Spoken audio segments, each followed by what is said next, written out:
Welcome back to The Perspective. I'm Florence, Armein.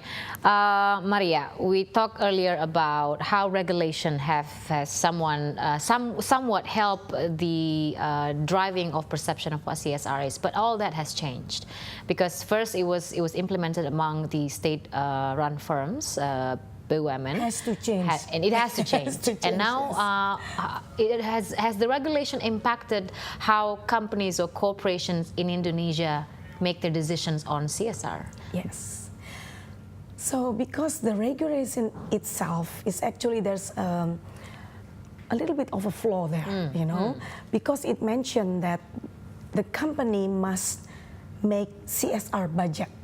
Set aside. Yeah, just CSR budget. It's just mentioned like that, So that's why in practice, then companies have this perception that, oh, CSR is actually budgeted, which means CSR is not embedded in your operation, In the business model. That's right, yeah. So in the business practice, So because CSR is budgeted, so it has impact from the external, stakeholders and also from internal stakeholders. So internally, most of the employees, including the board of directors, perceive that CSR is actually should be budgeted, from your profit.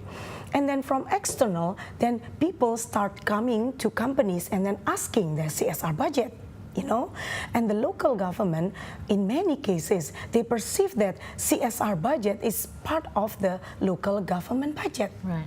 That is something that is quite, dangerous actually. And also the community come to the companies asking, give us your CSR budget, and also maybe some NGOs and many other stakeholders, And this is actually not correct. Yeah, this is something that we must, try to correct, through the media and then through education, And that's why the practice of CSR become very shallow.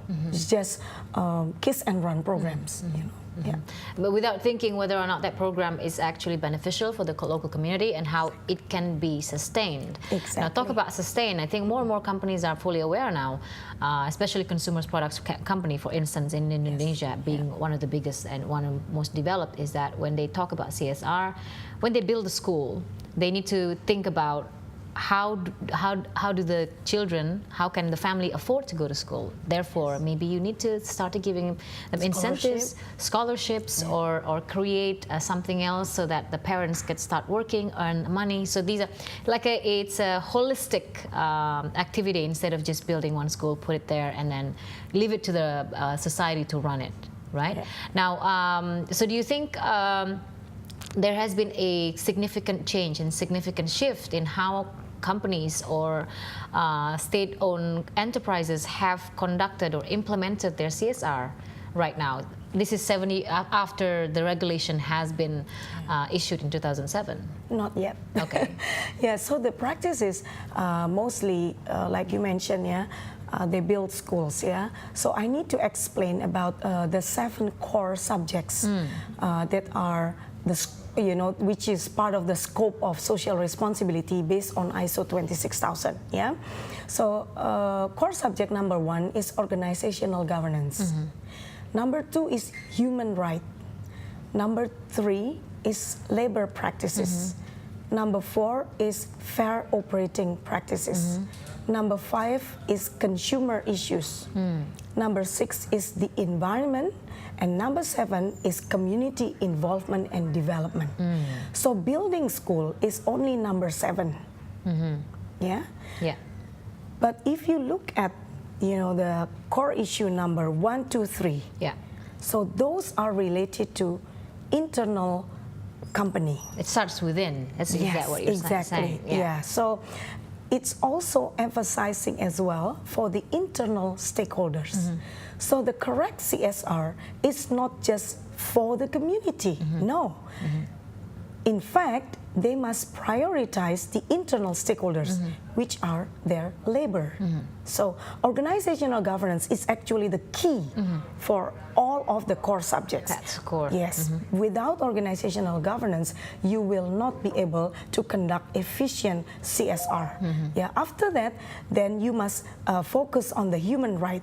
Well, human right encompassing internal as well as external stakeholders, you know, and then after that, labor practices. So that includes health and safety at the work, welfare, the well-being. Exactly, yeah, the well-being, the welfare, and also the well-being, including the training for the labor for your employees, you know. And then why I call it Kiss and Run, you know, for that program of building schools, yeah? Because companies are usually building the schools and then they provide infrastructure, good infrastructure, but they don't prepare the community to maintain the legacy of the company, you know? They just give all the facilities and then they assume, you know, that they know how to exactly utilize. To maintain and then to utilize, to optimize it, you know. And then you know, the negative impact is actually the community becomes dependent on the company. So it's like a boomerang for the company, you know. So this is what company must understand.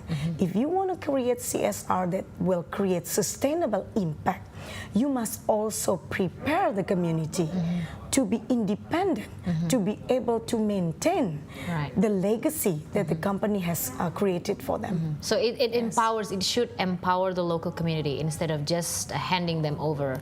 That's true. What's also interesting is I think the number 4, consumer issues. Yes. Now this is one of the, because it's an extension, it's a direct extension from the company because they're the first people, the first community that impacted besides their labor is the consumers. Exactly. Yes, that's true. Yeah, so people might think that, oh, this is like business as usual. No, no, no, this is not as usual. Consumer issues, one of the issues related to the consumer issues core subject is the protection of consumers' data, you know. So now, you know, I think you also experience that our data, for example, our cell phone number, you know, it's no longer a secret, you know. Don't get me started on that. I think our mobile phones have been shared to many different companies all over and the suddenly they called you offering things, you know, like, so things like that. And also, how would you provide service to your customers, you know, after the sales is made, you know. So social responsibility based on ISO 26000 is actually referring to how can companies contribute to sustainable development. You know, sustainable development is actually the process to achieve sustainability. To get there. That's right. This is getting heated and very interesting. You got really heated up when you talk about consumers and what the companies are responsible for towards the companies.